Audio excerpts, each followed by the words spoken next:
اعوذ باللہ من الشیطان الرجیم بسم اللہ الرحمن الرحیم الحمد لأہلہ والصلاة علی اہلہا واللعنۃ علی مستحقها اما بعد. عزیز اور مکرم ناظرین کرام، السلام علیکم ورحمۃ اللہ وبرکاتہ. ہمارے اس پروگرام میں آپ سبھی مسلسل ان گفٹس کے بارے میں گفتگو سماعت کر رہے ہیں جنہیں تیار کرنے کے لیے حضور ختمی مرتبت حضرت محمد مصطفیٰ صلی اللہ علیہ وآلہ وسلم نے حکم فرمایا ہے. وہ صحابی آیا تھا اور آنے کے بعد اس نے یہ بات دریافت کی تھی کہ کیا میں موت کی تمنا کر سکتا ہوں. آپ نے اس موقع پر فرمایا تھا کہ موت کی تمنا کرنے سے پہلے کچھ تیاریاں کرنی ہوں گی. ان تیاریوں کے کرنے سے مراد یہ ہے کہ انسان وہ ہدیے تیار کرے کہ جن ہدیوں کو لے کر ان 10 موقعوں پر پہنچے تو پھر اس کے سارے کام آسان ہوتے جائیں. اس ماہ مبارک رمضان میں اپنی تربیت کے لیے ہم سب کوشش کریں کہ اس سلسلے میں پوری طرح سے تربیت نفس اور تہذیب نفس کے ذریعے ان سارے ہدیوں کو تیار کریں جن کے لیے خود رسالت مآب صلی اللہ علیہ وآلہ وسلم نے ہم سب سے فرمایا ہے. آپ فرماتے ہیں کہ وَہَدِیَّةُ الْمِیزَان فَأَرْبَعَةُ اشیاء، 4 طرح کے ہدیے ہیں جو میزان کے لیے تیار کرنے ہیں تاکہ انسان جس موقع پر اس پل صراط پر جانے سے پہلے میزان پر رکے، جہاں اس کے اعمال کو تولا جانا ہے، جہاں اس کے اعمال کو وزن کرنا ہے اور یہ دیکھنا ہے کہ اس کا عمل کتنا صحیح تھا اور کتنا غلط تھا. اس میزان کے لیے اگر انسان ہدیہ تیار کر کے لے جا رہا ہے تو پھر اس میزان پر اس کے اعمال کو اچھی طرح سے تولا جائے گا. فرمایا یہ 4 چیزیں ہیں جنہیں تم سب اپنی طرف سے بطور ہدیہ ایز اے گفٹ لے کر جانا تاکہ تمہارے لیے کام آسان ہو جائے. سب سے پہلا ہدیہ جسے میزان کے لیے تیار کرنا ہے وہ ورع الصدق، یعنی سچا تقوی ہونا چاہیے، حقیقی تقوی ہونا چاہیے، اللہ کے لیے تقوی ہونا چاہیے. کسی اور کے خوف، کسی اور کے ڈر یا کسی اور کے روب و دبدبے کی بنا پر انسان کے اندر یہ تقوی نہ ہو، حتیٰ لوگوں کی بنا پر بھی نہیں ہونا چاہیے. ہو تو صرف اور صرف اللہ کے لیے ہونا چاہیے. اور اس کی اگر مثال دیکھنی ہے تو فضیل بن عیاض کی مثال بہترین مثال ہے. قرآن مجید کے سورہ حدید کی 16ویں آیہ شریفہ نے اس فضیل کی پوری زندگی کو بالکل 180 ڈگری ایسا تبدیل کیا کہ پھر یہی فضیل لوگوں کے لیے مثال بن گیا. کہاں تو عالم یہ تھا کہ فضیل کے نام سے لوگ تھراتے تھے، فضیل کا ذکر آ جائے تو لوگ گھبرا جاتے تھے، فضیل کا صرف کوئی نام لے لے تو ایسا لگتا تھا کہ سب کے جسم میں راشا پیدا ہو گیا. اور پھر ایک دن ایسا آیا کہ یہی فضیل لوگوں کے لیے مثال بن گئے. ہوا کیا تھا؟ یہ فضیل ایک ایسا ڈاکو تھا کہ جس سے پورا علاقہ لرزتا تھا. جہاں کہیں جس علاقے میں بھی یہ فضیل پہنچ جاتا تھا پھر کسی کے اندر ہمت نہیں ہوتی تھی کہ فضیل کا مقابلہ کرے. یہی فضیل ایک دن کسی جگہ کسی موقع پر کسی گھر کو لوٹنے کے لیے کسی کی چھت کی بلندی کے اوپر چڑھ رہا تھا. عالم یہ تھا کہ یہ پوری تیاری کے ساتھ ہے، لیکن اتفاق یہ ہے کہ جب دیوار سے یہ چھت کی طرف جا رہا تھا درمیان میں اس بلندی پر جو روشن دان تھا وہ کھلا ہوا تھا. اس نے اس میں سر تھوڑا سا قرار دے کر محسوس کرنا چاہا کہ اس گھر میں لوگ کس پوزیشن میں سو رہے ہیں یا جاگ رہے ہیں. اس نے اچانک سنا اس گھر کا ذمہ دار، اس گھر کا مالک مصلے پر بیٹھا ہوا قرآن مجید کی اسی سورہ حدید کی 16ویں آیہ شریفہ کا یہ حصہ تلاوت کی شکل میں پڑھ رہا تھا اور مسلسل روئے جا رہا تھا۔ الم یعن للذین آمنوا ان تخشع قلوبہم لذکر اللہ، کیا وہ وقت نہیں آیا ہے کہ جن کے دلوں، جو ایمان والے ہیں، کہ ان کے دل ذکر پروردگار سے لرزنے لگیں۔ فضائل اس بلندی کے اوپر اس قرآن مجید کے آیہ شریفہ کو سننے کے بعد اس انداز میں لرزنے لگا کہ اس نے سوچنا شروع کیا کہ میں بھی تو مؤمن ہوں، میرے دل میں بھی تو ایمان پایا جاتا ہے، مجھے بھی تو اللہ کی بارگاہ میں حاضر ہونا ہے، مجھ پر بھی تو آیتوں کا اثر ہونا چاہیے۔ یہ سب سوچ کر اس انداز میں اس فضیل نے لرزنا شروع کیا کہ وہ یہ کہتا جا رہا تھا کہ ہاں وہ وقت آ چکا ہے کہ اس کے دل کو لرزنا چاہیے۔ یہ کہتا ہوا اس بلندی سے یہ نیچے اترا، صحرا میں جا کے اس نے توبہ کی، اور وہ توبہ جو واقعی طور پہ ورع الصدق کہلاتی ہے، سچا تقوی اس نے اپنے دل میں اختیار کیا، توبہ کر لیا۔ اب کسی کا مال نہیں چھیننا ہے، کسی کا مال نہیں ہڑپنا ہے، کسی کو ڈرانا نہیں ہے، کسی کے دل میں رعب و دہشت نہیں بٹھانی ہے۔ کیوں؟ اس لیے کہ وہ چاہتا تھا کہ اب اللہ کا تقوی دل میں قرار دے۔ یہاں تک کہ اس کے لیے سنتے ہیں کہ جب وہ ایک علاقے میں پہنچا توبہ کر لینے کے بعد، لوگوں نے اس سے کہا کہ جلدی سے یہاں سے گزر جاؤ، ورنہ اگر فضیل یہاں پر آ گیا تو تمہارا کوئی مال نہیں بچے گا۔ اور دہشت پیدا ہوئی اس کے دل میں کہ لوگ میرے نام سے اتنا ڈرتے ہیں، مجھے تو اللہ سے اور ڈرنا چاہیے، میرے دل میں تو خوف پروردگار اور زیادہ ہونا چاہیے۔ یہ ورع الصدق ہے، یہ سچا تقوی ہے۔ اگر انسان اسے اختیار کر لے تو پھر میزان کے لیے بہترین اس کے پاس گفٹ ریڈی ہو جاتا ہے۔ اس کے بعد اگلا مرحلہ فرمایا کہ اگر تم چاہتے ہو کہ میزان کے لیے ایک اور گفٹ، جو 4 گفٹس ہیں، ایک اور گفٹ لے کر جاؤ، ایک اور ہدیہ لے کر جاؤ، تو یہ ہدیہ ہے کظم الغیظ، تمہارا اپنے غصے کو پی جانا۔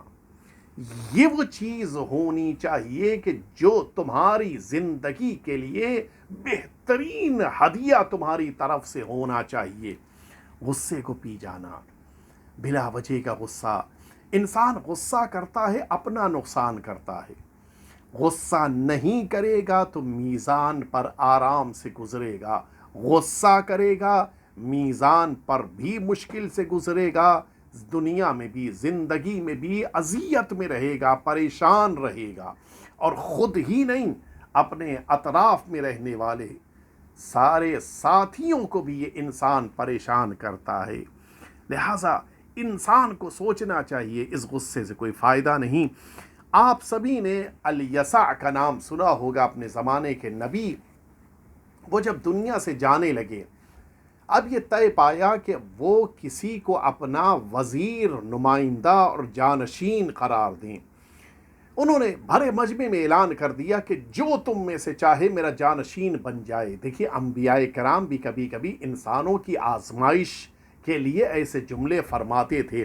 حضور اکرم نے بھی یہ بات جب ابتدائے اسلام میں پیغام پہنچانا تھا، یہ فرمایا تھا کہ کون ہے جو تم میں سے میرا مددگار بنے تاکہ میرے بعد وہ میرا وزیر ہو، میرا بھائی ہو، میرا جانشین ہو۔ کوئی نہیں کھڑا ہوا تھا سوائے سرکار امیر المؤمنین حضرت علی ابن ابی طالب علیہ الصلاۃ والسلام کے۔ الیسع نبی نے بھی اسی طرح سے اعلان کیا کہ کون ہے جو میرے بعد میرا جانشین بنے۔ ایک نوجوان بالکل کم سنی کی عمر ہے، اپنی جگہ سے اٹھے، کہا میں جانشین بنوں گا۔ لوگوں نے کہا نہیں، تم بیٹھو، کسی بڑے کو بننا چاہیے۔ بٹھا دیا، پھر اعلان کیا، مجمع سے کوئی نہیں کھڑا ہوا۔ پھر جناب ذوالکفل کھڑے ہوئے، کہا نہیں تم بیٹھو، ابھی چھوٹے ہو۔ تیسری بار جب کھڑے ہوئے تو اس موقع کے اوپر الیسع نے کہا کہ دیکھو میرا جانشین یوں ہی کوئی نہیں بن سکتا، اس کو 3 چیزوں کا وعدہ کرنا ہوگا۔ پہلا وعدہ یہ کرنا ہے کہ ہمیشہ اس کو دوپہر میں روزہ رکھنا ہوگا. کہ ٹھیک ہے، ایکسیپٹ ہے. آج ہم کو 30 دن کا رکھنا مشکل ہوتا ہے، وہ 365 دن کے روزے کے لیے راضی ہو گئے. دوسری شرط کیا ہے؟ جناب الیسع نے کہا کہ دوسری شرط یہ ہے کہ رات بھر جاگ کر عبادت کرنی ہوگی. کہا ٹھیک ہے، چشم، میں اس کو بھی قبول کیے لیتا ہوں، یہ بھی میں انجام دوں گا. تیسرا عمل کیا ہے؟ کہا تمہارے لیے تیسرا عمل یہ ہوگا کہ تم لوگوں کے بیچ میں رہو گے لیکن غصہ نہیں کرو گے. سخت امتحان. جناب ذوالکفل، جناب الیسع دنیا سے رخصت ہو گئے. جناب ذوالکفل نے وعدہ کیا تھا، لہٰذا دوپہر کو روزہ، رات کو عبادت جاگ کر. اور پھر ان کا طریقہ کار یہ تھا کہ رات بھر عبادت، صبح کی نماز کے بعد عبادت، اور اس کے بعد جب سورج نکل آئے تو پھر لوگوں کے درمیان بیٹھ کر ان کے کچھ امور کو انجام دینا. یہاں تک کہ دوپہر کا وقت آ جاتا تھا اور پھر یہ دوپہر کی نماز اور عبادت کے بعد کھانا وغیرہ کھا کے تقریباً کچھ آدھے پون گھنٹے، 1 گھنٹے کے لیے بستر پہ لیٹتے تھے، اور پھر شام کی عبادت کا اور لوگوں کی ملاقات کا موقع آ جاتا تھا، اور پھر وہ وقت بھی مکمل، اور پھر اس کے بعد رات آ گئی. رات کو تو سونا نہیں ہے، پھر اگلے دن صبح میں عبادتیں، اور پھر دوپہر میں. گویا پورے 24 گھنٹے میں آدھے پون گھنٹے کا ہی صرف آرام کرنا تھا جناب ذوالکفل کو. اچھا، شیطان تو اتنی آسانی سے چھوڑنے والا نہیں کہ کوئی بندہ اپنی بندگی کی بنا پہ اللہ سے قریب ہو جائے اور شیطان خاموش بیٹھ جائے. شیطان نے اپنے ایک کارندے کو یہ ذمہ داری دی کہ جاؤ، جا کر جناب ذوالکفل کو غصہ دلاؤ. آپ نے بھی دیکھا ہوگا جب انسان رات بھر کا جگا ہو اور سونے کے لیے ذرا سا آرام کرنے کے لیے لیٹا ہو، بڑا نازک موقع ہوتا ہے. جناب ذوالکفل رات بھر کی عبادت کرنے کے بعد اب جو دوپہر میں آ کر بستر پہ لیٹے، اچانک وہ شیطان کا کارندہ آیا اور آنے کے بعد کہتا ہے کہ میں نے ایک شخص سے قرض لیا تھا، وہ مجھے اب قرض واپس، جبکہ اس کے پاس رقم ہے، قرض واپس کرنے پر تیار نہیں ہے. آپ چلیے سفارش کر دیجئے تاکہ وہ مجھے میرا قرض واپس کر دے. جناب ذوالکفل نے کہا کہ جاؤ اس سے کہو کہ میں کہتا ہوں کہ تمہارا قرض وہ شخص واپس کر دے. کہا دیکھیے میں جا رہا ہوں لیکن آپ رکے رہیے، میں ابھی واپس آ کے آپ کو بتاؤں گا کہ اس نے کیا جواب دیا. جناب ذوالکفل، ظاہر ہے کہ اب آرام کا موقع تھا، بستر پہ بیٹھے ہوئے انتظار کر رہے ہیں کہ وہ اب شیطان واپس آئے، اب آئے تب آئے. ٹھیک بیٹھے بیٹھے انتظار کرتے ہوئے وہ تب واپس آیا کہ جب جناب ذوالکفل کے آرام کا وقت ختم ہو گیا تھا، لوگ ملاقات کے لیے آ رہے تھے. وہ دن بھی بغیر آرام کے گزر گیا. جناب ذوالکفل نے پھر، اب ظاہر ہے کہ لوگوں کی ملاقات، اس کے بعد شام کی عبادت، اس کے بعد کھانا، اس کے بعد رات میں رات بھر جاگ کر عبادت کرنا، اگلے دن صبح تک عبادت، پھر اس کے بعد لوگوں سے ملاقات، اس کے بعد پھر بیٹھ کر دوپہر کا کھانا، اور پھر آرام کے لیے اب جو بستر پہ لیٹے. پھر وہ جلدی سے شیطان کا کارندہ آیا بھاگتا اور کہا کہ حضور سرکار، وہ جو کل آپ نے مجھے بھیجا تھا اس آدمی کے پاس، وہ تو بڑا بدماش، بڑا ہی ناکارہ آدمی ہے، اس نے آپ کی بات کو بھی قبول نہیں کیا. کہ کیا بھروسہ کہ ذوالکفل نے یہ بات کہی ہو. آپ ایک زحمت فرمائیں، آپ اپنی انگوٹھی دے دیجئے تاکہ میں اس سے لے جا کر کہوں کہ دیکھو ذوالکفل نے کہا ہے کہ میرا قرضہ واپس کر دو. جناب ذوالکفل نے اپنی انگوٹھی اتار کے اس کے حوالے کی کہ لے جا کر دے دینا. اور وہ جاتے آتے شیطان کہتا گیا کہ دیکھیے میں جا رہا ہوں، جب تک واپس نہ ہو آپ لیٹیے گا نہیں، اس لیے کہ مجھے بتانا ہے کہ اس نے مجھ کو کس طرح سے ستایا. پھر جناب ذوالکفل بیٹھے ہوئے اس کا انتظار کر رہے ہیں، وہ نہ اب آتا ہے نہ تب آتا ہے. غصے کا عالم، سوچے کتنا غصہ آ رہا ہوگا. لیکن وعدہ کیا تھا غصہ نہیں کرنا ہے، غصے کو پی جانا ہے. یہاں تک کہ جناب ذوالکفل کا سارا وقت انتظار میں بیٹھ کر گزر گیا، اور اب پھر شام کا وقت آ گیا اور لوگوں سے ملاقات کا موقع، اور جناب ذوالکفل اب پھر ملاقات کر رہے ہیں. اور پھر اب یہ بے چینی ہے کہ اب آج تو آرام نہیں کر پائیں گے، اب کل یقیناً مجھے دوپہر میں آرام کرنا ہے. پھر رات بھر عبادت، پھر صبح عبادت، پھر لوگوں سے ملاقات، پھر دوپہر کا کھانا کھا کے اب جو جناب ذوالکفل آج لیٹے، پھر جلدی سے دوڑتا ہوا وہی شیطان آئے کہ سرکار آرام نہ فرمائیے. اس نے مجھ سے کہا ہے کہ نہ مجھے تمہاری بات قبول ہے نہ ذوالکفل کی انگوٹھی قبول ہے، بلکہ اگر میں بات مانوں گا تو خود ذوالکفل کی بات مانوں گا کہ سرکار آپ چلیے تو مجھے میرا قرضہ واپس مل جائے. آپ انصاف سے بتائیں، جو انسان 2 دن سے مسلسل جاگ رہا ہو، تیسرے دن بالکل بستر پہ جا کے لیٹ چکا ہے، اب کتنا اس کو آرام پسند ہوگا. لیکن غصے کو پی کر جناب ذوالکفل اس شیطان کے ساتھ آگے بڑھے اور کہا کہ چلو میں تمہارا حق تمہیں واپس دلوانے کے لیے اس کے بعد چلنے کے لیے تیار ہوں. جب اتنا لمبا راستہ طے کر لیا کہ پورا آرام کا وقت گزر گیا، پوچھا آپ کو غصہ نہیں آیا؟ کیوں؟ کہ میں اسی لیے آپ سے یہ سارے کام کروا رہا تھا کہ آپ کو غصہ آ جائے. جناب ذوالکفل نے کہا کہ نہیں، میں نے وعدہ کیا ہے لہٰذا میں غصہ نہیں کروں گا. تب شیطان نے بتایا کہ میں تو آپ کو آزمانے کے لیے آیا تھا.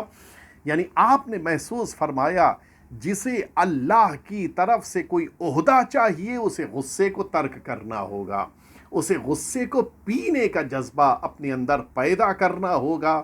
نتیجے میں اللہ سے وہ قریب ہوتا جائے گا، اللہ کی طرف سے اسے منصب ملتا جائے گا، اللہ سے اس کی اور قربت بڑھنے کی بنا پہ عبادت اور بندگی میں اضافہ ہوتا جائے گا. اسی لیے روایتوں میں اس غصے کے لیے شدت سے پابندی، مناہی وارد ہوئی ہے. ہمیں اس غصے کو پی جانا چاہیے تاکہ ہماری زندگی پرسکون ہو جائے اور ساتھ ہی ساتھ میزان کے لیے بہترین گفٹ ہم سب تیار کر سکیں. آئیے پروردگار کی بارگاہ میں دعا کریں کہ خدارا ہم سب کو اہل بیت اطہار کے آخری وارث امام عصر کے ناصروں میں قرار فرما اور مولا کے ظہور پر نور میں تعجیل فرما. اس ماہ مبارک رمضان کی ان راتوں میں، ان بابرکت موقعوں پر پروردگار ہمیں اپنی بہترین بندگی کی توفیق عطا فرما اور یہ تمام ہدیے کہ جن کو روایتوں میں بیان کیا گیا انہیں اختیار کرنے کا جذبہ ہمیں عنایت فرما. وصلی اللہ علی سیدنا محمد وآلہ الطیبین الطاہرین.